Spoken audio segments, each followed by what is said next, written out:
तो Pushpa 2 movie release होने से पहले ही सेंसर बोर्ड ने बहुत सारे सीन में कट मार दी है, जिसमें से वायलेंस, एक्शन और गालियां वाली सीन है। जी हाँ, आपने बिल्कुल सही सुना। सेंसर बोर्ड ने साफ साफ फिल्म के निर्माताओं को ये कह दिया है कि इस जगह पे कट लगने वाली है, वरना आप इसमें कोई बदलाव कर लो। आगे मैं आपको वो सीन भी बतलाऊंगा कि कहाँ कहाँ कट लगने वाली है, लेकिन उससे पहले मूवी रिलीज होने में बस एक ही हफ्ता बचा हुआ है। और आपको क्या लगता है, क्या निर्माता वापस से उसे रीशूट कर पाएंगे या फिर कट ही करके फिल्म को रिलीज कर दिया जाएगा? लेकिन प्रॉब्लम खड़ी करने वाले सेंसर बोर्ड खुद ही पुष्पा की हाइप देखकर इसका सोल्यूशन भी बता दिए। तो चलिए आपको बताता हूँ वो कौन कौन से सीन्स है। टोटल 3 सीन्स है जहां पर कट लगाने की बात चल रही है। जो पहला सीन्स है वहां कुछ ऐसा होता है कि लड़कियों को लेकर ऐसा शब्द कहा गया था जो सेंसर बोर्ड को पसंद नहीं आया। उन्होंने कहा कि ये लड़कियों के खिलाफ कुछ अभद्र टिप्पणी हो रही है, जिसे समाज में कोई गंदा या फिर उल्टा प्रभाव पड़ सकता है, इसलिए इस सीन्स को हटा दिया जाए या फिर बदल दिया जाए। और जो दूसरा सीन है वो ये कि एक एक्शन के दौरान पुष्पा एक कटे हुए हाथ को लेकर इस तरह खड़े रहते हैं। सेंसर बोर्ड ने देखकर काफी निराश हुए कि भाई ये क्या वायलेंस दिखा रहे हो, मतलब इस तरह के हम बर्दाश्त नहीं करेंगे, आप इसे भी कट करके हटाओ। जो तीसरा सीन है वो भी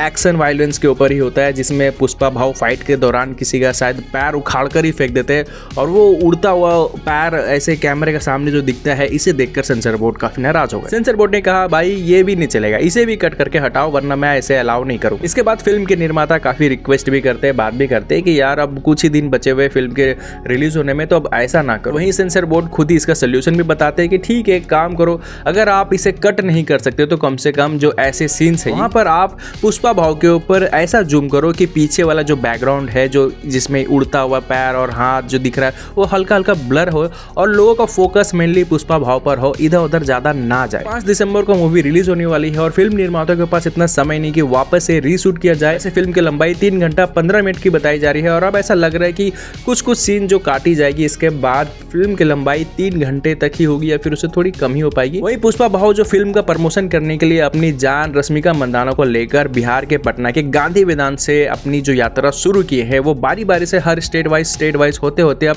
केरल तक पहुंच चुके। केरल में उन्होंने काफी सारी कंट्रोवर्सी का जवाब भी दिया, जैसे कि फवाद फाजिल उनके किसी भी प्रमोशन इवेंट में उनके साथ नहीं दिख रहे थे।